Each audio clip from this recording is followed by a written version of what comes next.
The challenge begins with how to pronounce his name. The first bit should sound like ni, the second like ch, Nietzsche. Then we need to get past some of his extraordinary and provocative statements. What doesn't kill me makes me stronger. God is dead, and we have killed him.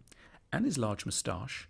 But when we do, we'll discover a thinker who's intermittently enchanting, wise, and very helpful. Friedrich Nietzsche was born in 1844 in a quiet village in the eastern part of Germany, where his father was the priest.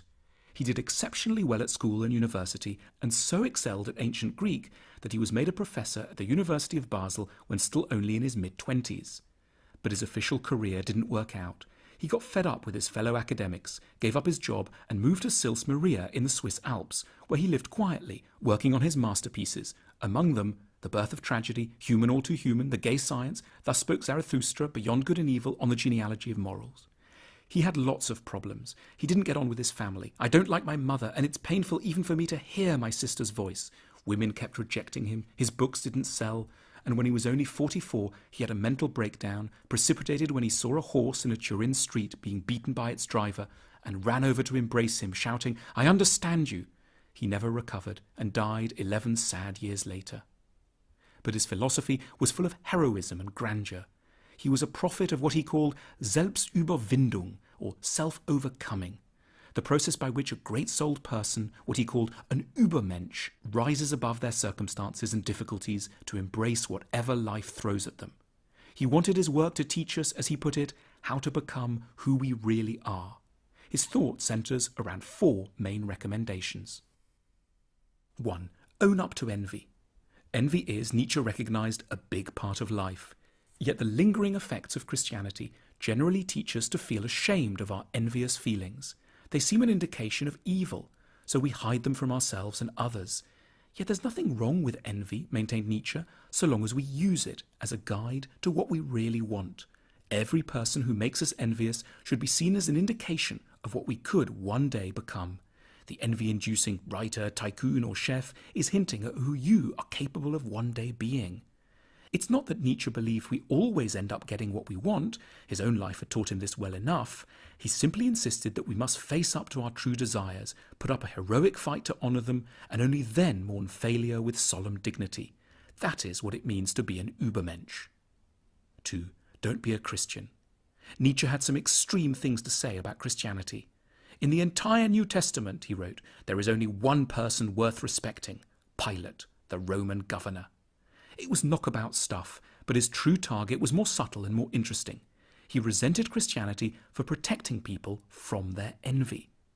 Christianity had, in Nietzsche's account, emerged in the late Roman Empire, in the minds of timid slaves who'd lacked the stomach to get hold of what they really wanted, and so had clung to a philosophy that made a virtue of their cowardice. He called this Sklavenmoral.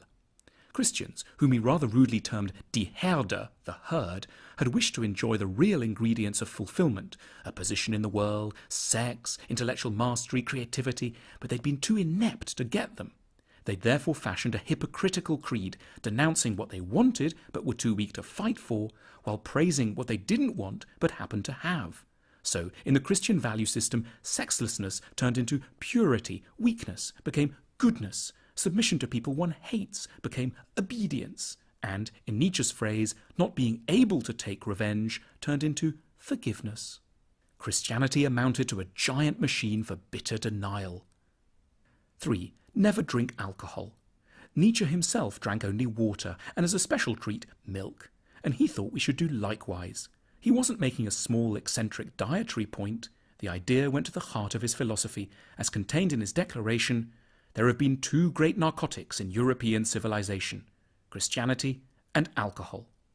He hated alcohol for the very same reasons that he scorned Christianity, because both numb pain, both reassure us that things are just fine as they are, sapping us of the will to change our lives for the better.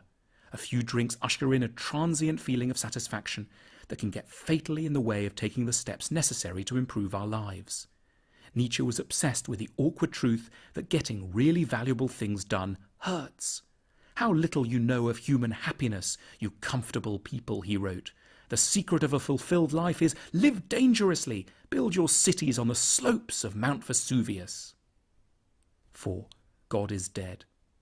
Nietzsche's dramatic assertion that God is dead is not, as it's often taken to be, some kind of a celebratory statement. Despite his reservations about Christianity, Nietzsche didn't think that the end of belief was anything to cheer about. Religious beliefs were false, he knew, but he observed that they were very, very beneficial in the sense of helping us cope with the problems of life. Nietzsche felt that the gap left by religion should ideally be filled by culture. He meant philosophy, art, music, literature. Culture should replace scripture. However, Nietzsche was deeply suspicious of the way his own era was handling culture. He believed the universities were killing the humanities, turning them into dry academic exercises, rather than using them for what they were always meant to be, guides to life. He admired the way the Greeks had used tragic drama in a practical, therapeutic way, as an occasion for catharsis and moral education, and wished his own age to be comparably ambitious. He called for a reformation in which people, newly conscious of the crisis brought on by the end of faith, would fill the gaps created by the disappearance of religion with philosophy and art. Every era faces particular psychological challenges, thought Nietzsche, and it's the task of the philosopher to identify and help solve these. For Nietzsche, the 19th century was reeling under the impact of two developments, mass democracy and atheism. The first threatened to unleash torrents of undigested envy, the second to leave humans without guidance or morality. In relation to both challenges, Nietzsche remains our endearing, fascinating, often lovable and mustachioed guide.